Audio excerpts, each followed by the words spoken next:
Lesson 136. Sickness is defense against the truth. No one can heal unless he understands what purpose sickness seems to serve. For then he understands as well its purpose has no meaning. Being causeless and without a meaningful intent of any kind, it cannot be at all. When this is seen, healing is automatic. It dispels this meaningless illusion by the same approach that carries all of them to truth and merely leaves them there to disappear. Sickness is not an accident. Like all defenses, it is an insane device for self-deception. And like all the rest, its purpose is to hide reality, attack it, change it, render it inept, distort it, twist it, or reduce it to a pile of unassembled parts. The aim of all defenses is to keep the truth from being whole. The parts are seen as if each one were whole within itself. Defenses are not unintentional, nor are they made without awareness. They are secret magic wands you wave when truth appears to threaten what you would believe. They seem to be unconscious, but because of the rapidity with which you choose to use them. In that second, even less, in which the choice is made, you recognize exactly what you would attempt to do, and then proceed to think that it is done. Who but yourself evaluates a threat, decides escape is necessary, and sets up a series of defenses to reduce the threat that has been judged as real? All this cannot be undone unconsciously. But afterwards, your plan requires that you must forget you made it, so it seems to be external to your own intent, a happening beyond your state of mind, an outcome with a real effect on you, instead of one effected by yourself. It is this quick forgetting of the part you play in making your reality that makes defenses seem to be beyond your own control. But what you have forgot can be remembered, given willingness to reconsider the decision, which is doubly shielded by oblivion. Your not remembering is but the sign that this decision still remains in force as far as your desires are concerned.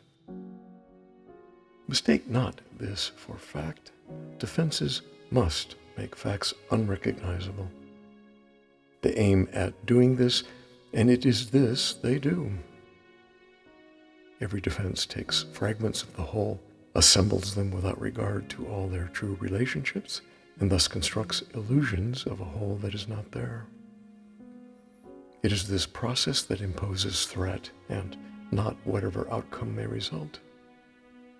When parts are wrested from the whole and seen as separate and wholes within themselves, they become symbols standing for attack upon the whole, successful in effect, and never to be seen as whole again. And yet you have forgotten that they stand but for your own decision of what should be real, to take the place of what is real. Sickness is a decision. It is not a thing that happens to you quite unsought, which makes you weak and brings you suffering. It is a choice you make, a plan you lay, when for an instant truth arises in your own deluded mind, and all your world appears to totter and prepare to fall. Now are you sick, that truth may go away and threaten your establishments no more. How do you think that sickness can succeed in shielding you from truth? Because it proves the body is not separate from you, and so you must be separate from the truth. You suffer pain because the body does, and in this pain are you made one with it. Thus is your true identity preserved, and the strange haunting thought that you might be something beyond this little pile of dust, silenced and stilled. For see, this dust can make you suffer, twist your limbs and stop your heart, commanding you to die and cease to be. Thus is the body stronger than the truth, which asks you live but cannot overcome your choice to die. And so the body is more powerful than everlasting life, heaven more frail than hell, and God's design for the salvation of his Son opposed by a decision stronger than his will. His Son is dust, the Father incomplete, and chaos sits in triumph on his throne. Such is your planning for your own defense. And you believe that heaven quails before such mad attacks as these, with God made blind by your illusions, truth turned into lies, and all the universe made slave to laws which your defenses would impose on it. Yet who believes illusions but the one who made them up? Who else can see them and react to them as if they were the truth? God knows not of your plans to change his will. The universe remains unheeding of the laws by which you thought to govern it. And heaven has not bowed to hell, nor life to death. You can but choose to think you die, or suffer sickness, or distort the truth in any way. What is created is apart from all of this. Defenses are plans to defeat what cannot be attacked. What is unalterable cannot change, and what is wholly sinless cannot sin. Such is the simple truth. It does not make appeal to might nor triumph. It does not command obedience nor seek to prove how pitiful and futile your attempts to plan defenses that would alter it. Truth merely wants to give you happiness. For such its purpose is. Perhaps it sighs a little when you throw away its gifts, and yet it knows with perfect certainty that what God wills for you must be received.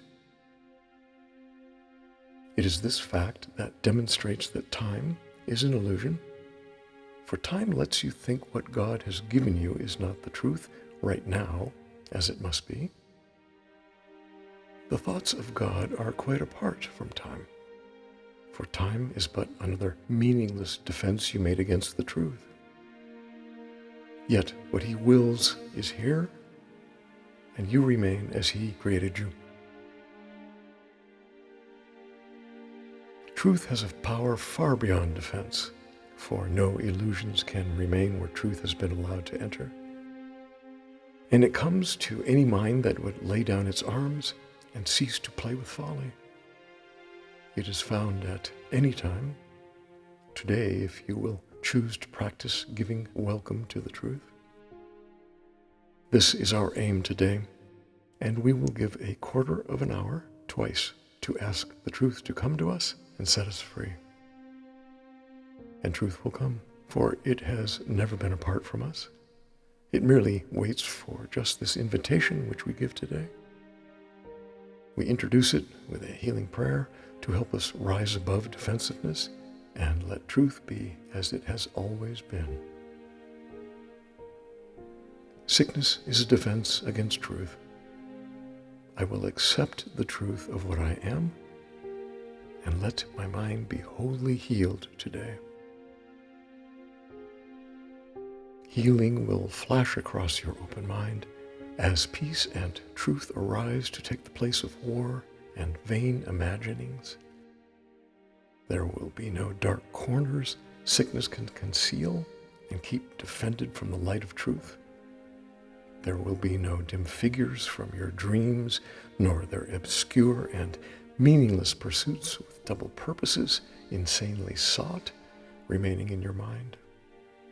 It will be healed of all the sickly wishes that it tried to authorize the body to obey. Now is the body healed because the source of sickness has been opened to relief, and you will recognize you practiced well by this. The body should not feel at all. If you have been successful, there will be no sense of feeling ill or feeling well. of pain or pleasure. No response at all is in the mind to what the body does. Its usefulness remains and nothing more. Perhaps you do not realize that this removes the limits you had placed upon the body by the purposes you gave to it. As these are laid aside, the strength the body has will always be enough to serve all truly useful purposes.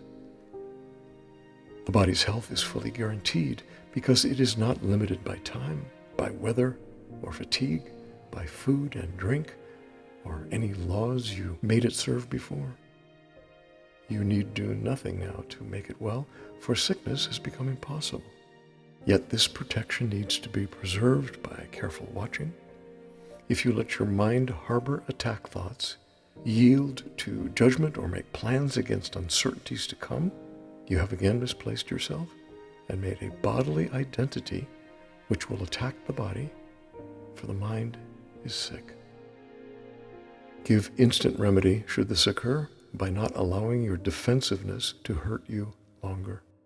Do not be confused about what must be healed, but tell yourself, I have forgotten what I really am, for I mistook my body for myself. Sickness is defense against truth, but I am not my body, and my mind cannot attack, so I cannot be sick.